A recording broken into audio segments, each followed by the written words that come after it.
정부가 소비를 살리기 위한 대책을 잇따라 내놓고 있지만 지난 2분기 우리 가계의 씀씀이는 다시 한번 역대 최저치를 갈아치웠습니다.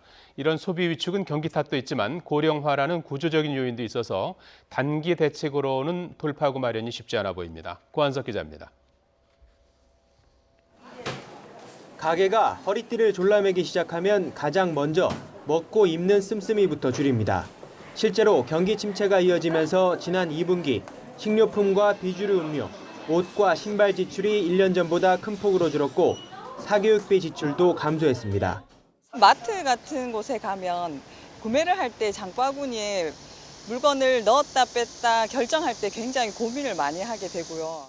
반면 우울한 경제 상황을 대변하듯 담배와 주류 소비는 늘었습니다. 특히 담배 지출은 1년 전보다 10.9%나 뛰어 담배값을 올려 흡연율을 떨어뜨리겠다던 정부의 장담이 무색해졌고 서민 부담은 그만큼 커졌습니다. 담배 가격이 인상되고 나서 담배를 끊으려고 노력을 해봤는데 끊기가 쉽지 않더라고요. 그래서 돈만 더 많이 빠져나간 것 같아서 더 힘들 뿐입니다. 여기에다 기업들은 수십조 원 늘어난 순이익을 쌓아만 둘 뿐 근로자 임금은 올리지 않았습니다. 자영업 불황도 깊어져 2분기 물가 상승분을 뺀 가계의 실질 소득 증가율은 0을 기록했습니다. 이렇게 지갑이 얇아지니 소비는 줄 수밖에 없고 결국 처분 가능한 소득 가운데 지출 비중을 나타내는 가계의 평균 소비 성향은 역대 최저치를 또 갈아치웠습니다.